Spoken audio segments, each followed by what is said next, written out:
South Korea's election had drawn to a close, and it was the first election since the pandemic began. So the whole world had watched the election, watched the polling as a haunting one and a frightening one. In that election, the South Korea's president, Moon Jae-in's party, Democratic Party, had swept the polls as the result showed on Thursday.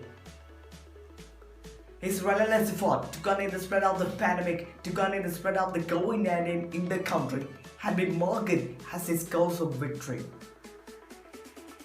So now he can follow his agenda of rapprochement with the North Korea, making harmonious relationship with the North Korea, because there are no hurdles or no obstacles for him rightly now.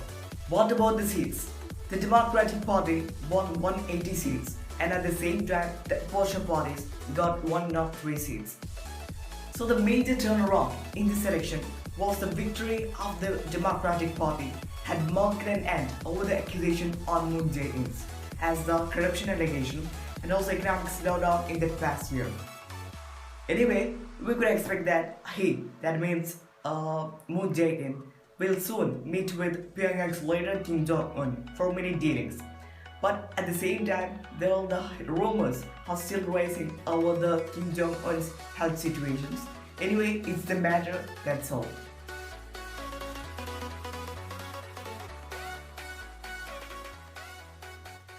Why oil in the steep fall? The prices of WTI, West Texas Intermediate, the American benchmark for the crude oil, had slumped a great fall. The price of a barrel had dipped to a great minus that is below zero. So now, the sellers are struggling to give away their projections. Why did prices fall like this? Because oil marketing have a monthly calendar. It's need to deliver the contracted measure of the oil every month. But the emergence of this unprecedented lockdown had doubled up the mechanism of oil marketing. But here, the small traders are fueling in the opportunity. They are buying the cheap oil prices, the cheap oil rightly now and storing them for the great future prices. Yes, India is benefiting from this oil fall because the oil bill will give a tremendous relief for the Indian fiscal movement. And also, India can store around 39 million barrel oil in its strategic reserves as in Visakhapatnam, Udupi, Mangaluru and many other places. So it will give a tremendous relief for India, for the incredible India.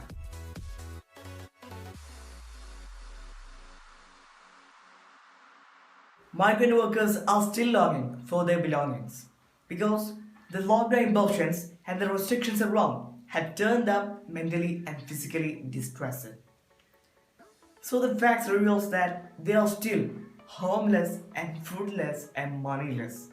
But the government claims that they are fully arranged food, shelter and accommodation for them. So it's the differences between the claims and realities. So the sender must pay attention to two things. One is the return and second is the financial relief.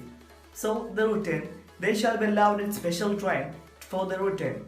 Maharashtra had urged the sender many times to do so, and Madhya Pradesh and Uttar Pradesh had facilitated to welcome them. So it shall be concerned.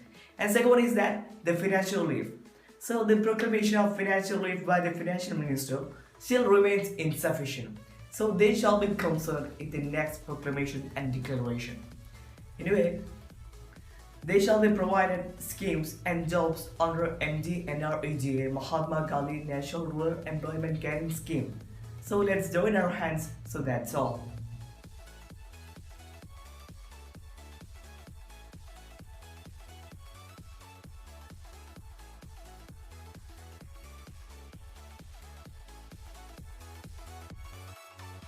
Joining of giants.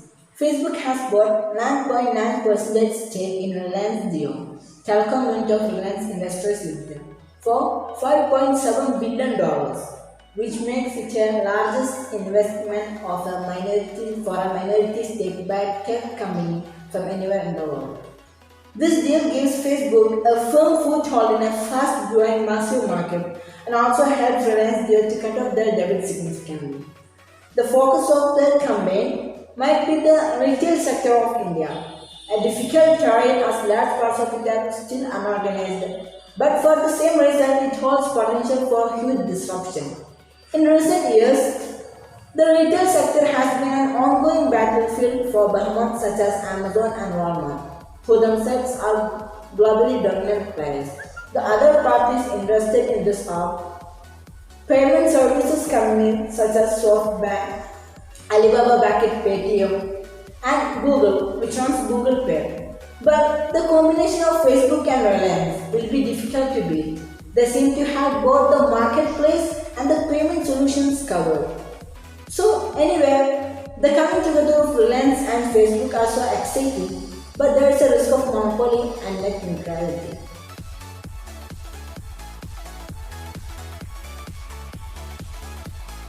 Domestic violence complaints rise during lockdown.